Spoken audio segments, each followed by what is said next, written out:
Un jet de lave a jailli de l'oreille de l'homme, et tous les gens autour ont reculé d'un coup, morts de trouille. La lave s'est solidifiée sur le sol pour former un bâton magique, dont l'homme s'est ensuite séparé. Wukong a ramassé le bâton et l'a balancé sur son épaule. Quand les ennemis ont foncé sur lui, il a serré le bâton de toutes ses forces, faisant voler son enveloppe extérieure en éclats sous l'effet des flammes. Il l'a agité violemment, et le feu a instantanément cramé les ennemis. Mais un adversaire encore plus coriace a débarqué derrière Wukong, l'attaquant à coups de couteau de lancer. Wukong a géré le coup avec style en utilisant son bâton pour parer toutes les attaques. Les lames n'ont même pas égratigné le bâton. Wukong a repéré un trésor sur son rival et a utilisé son bâton pour le détourner. Ça a complètement rendu fou l'adversaire, qui a déployé un piège de couteau pour coincer Wukong à l'intérieur. Wukong a levé son bâton et l'a fracassé au sol, libérant un déluge de flammes. Le bâton s'est mis à grandir à une vitesse folle, brisant tout le piège.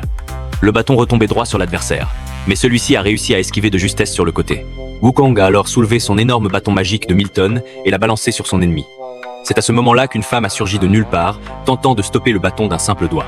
Wukong a halluciné en voyant que le bâton s'était bel et bien arrêté. En fait, derrière la femme se cachait un autre homme, qui avait bloqué le bâton à main nue.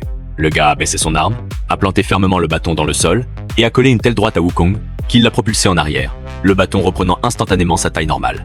Wukong a relevé son bâton pour frapper l'homme, mais d'un seul coup de poing, le mec a envoyé Wukong valser dans le décor.